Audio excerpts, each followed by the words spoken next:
നമസ്കാരം. Raf talks ഫുട്ബോളിലേക്ക് ഏവർക്കും സ്വാഗതം. ലയണൽ മെസ്സിയുടെ മൂത്ത മകനായ തിയാഗോ മെസ്സി നിലവിൽ ഇന്റർ മയാമിയുടെ അക്കാദമി താരമാണ്. അമേരിക്കയിലെ ഒർലാൻഡോയിൽ വെച്ച് നടക്കുന്ന ലാലിഗ FC ഫ്യൂച്ചേഴ്സ് ടൂർണമെന്റിൽ ഇദ്ദേഹം ഇപ്പോൾ ഇന്റർ മയാമിക്ക് വേണ്ടി പങ്കെടുത്തിട്ടുണ്ട്. ബാഴ്സലോണ, റയൽ സോസിഡാഡ് എന്നീ ക്ലബ്ബുകൾക്കെതിരെ ഇന്റർ മയാമിയും അതോടൊപ്പം തന്നെ തിയാഗോ മെസ്സിയും ബൂട്ടണിഞ്ഞിട്ടുണ്ട്. ഇതിനുശേഷം തിയാഗോ മെസ്സിയും അതുപോലെ തന്നെ സുവാരസിന്റെ മകനായ ബെഞ്ചമിൻ സുവാരസും ഒരു അഭിമുഖം നൽകിയിരുന്നു.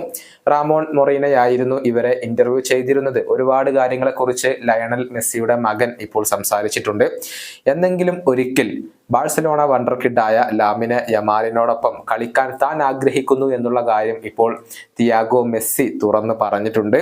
അത് ഒരിക്കലും ഒരു അസാധ്യമായ കാര്യമല്ല. കാരണം ലാമിന യമാലും തിയാഗോ മെസ്സിയും തമ്മിൽ കേവലം 5 വർഷത്തെ ഡിഫറൻസ് മാത്രമാണ് ഉള്ളത്. 5 വയസ്സിന്റെ വ്യത്യാസം മാത്രമാണ് ഉള്ളത്. ഭാവിയിൽ അർജന്റീന ദേശീയ ടീമിന് വേണ്ടിയാണോ സ്പെയിൻ ദേശീയ ടീമിന് വേണ്ടിയാണോ കളിക്കാൻ ആഗ്രഹിക്കുന്നതെന്ന് തിയാഗോയോട് ചോദിക്കപ്പെട്ടിരുന്നു.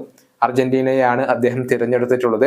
അർജന്റീനയ്ക്ക് വേണ്ടി കളിക്കാനാണ് താൻ ആഗ്രഹിക്കുന്നതെന്നും സ്പെയിനിനെ ഒരിക്കലും തന്നെ കൺവിൻസ് ചെയ്യാൻ സാധിക്കില്ലെന്നും ഇദ്ദേഹം പറഞ്ഞിട്ടുണ്ട്.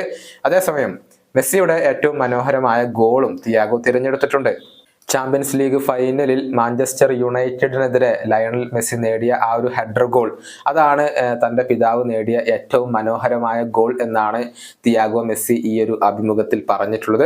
ഏതായാലും തിയാഗോയും മാറ്റിയോയും ഇപ്പോൾ ഇന്റർ മയാമിയുടെ അക്കാദമി താരങ്ങളാണ്. നിലവിൽ രണ്ടുപേരും മികച്ച പ്രകടനം ക്ലബിന് വേണ്ടി പുറത്തെടുക്കുകയും ചെയ്യുന്നുണ്ട്. ഈ വീഡിയോയുടെ അവസാനിപ്പിക്കുന്നു. കാണാം.